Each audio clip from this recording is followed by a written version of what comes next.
Hi friends, இன்றைக்கி ஒரு வீடு வயரிங் ஃபுல்லாக முடிஞ்சு கடைசியாக வந்து சர்வீஸ் லைன் கொடுத்துக்கிட்டு இருக்கிறோம். சர்வீஸ் லைன் போடுறது கஸ்டமரே வந்து எங்களுக்கு வந்து காப்பர் ஒயர் தான் வேணும், அலுமினியம் ஒயர் வேண்டாம் அப்படின்னு சொல்லியிருந்தாங்க.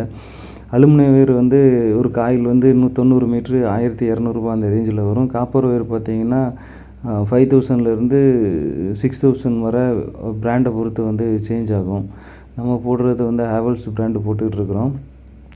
காப்பர் ஒயருக்கும் அலுமினியம் ஒயருக்கும் என்ன டிஃப்ரெண்ட் அப்படின்னு சொல்லி பார்த்தீங்க அப்படின்னா, அலுமினியம் ஒயர் வந்து போஸ்ட் ஒயரில் வந்து ஜாயின் பண்ண சொல்ல 2 மெட்டீரியலும் அலுமினியம் அப்படிங்கிறதுனால அதில் வந்து அடிக்கடி சுரண்டி அடிக்கக்கூடிய ப்ராப்ளம் வந்து வராது. ஆனால் அதோட லைஃப் பார்த்திங்கன்னா ஒரு 20 to 25 இயர்ஸ் தான் அலுமினியம் ஒயர் வரும். காப்பர் ஒயர் அப்படி இல்லை, லைஃப் அதிகமாக கிடைக்கும், ஆனால் அடிக்கடி சுரண்டி அடிக்கக்கூடிய பிரச்சனை அந்த இடத்துல வரும். இது போல் உங்களுக்கு ஏதாவது ஒர்க் இருந்தால் எங்களுக்கு கால் பண்ணுங்கள்.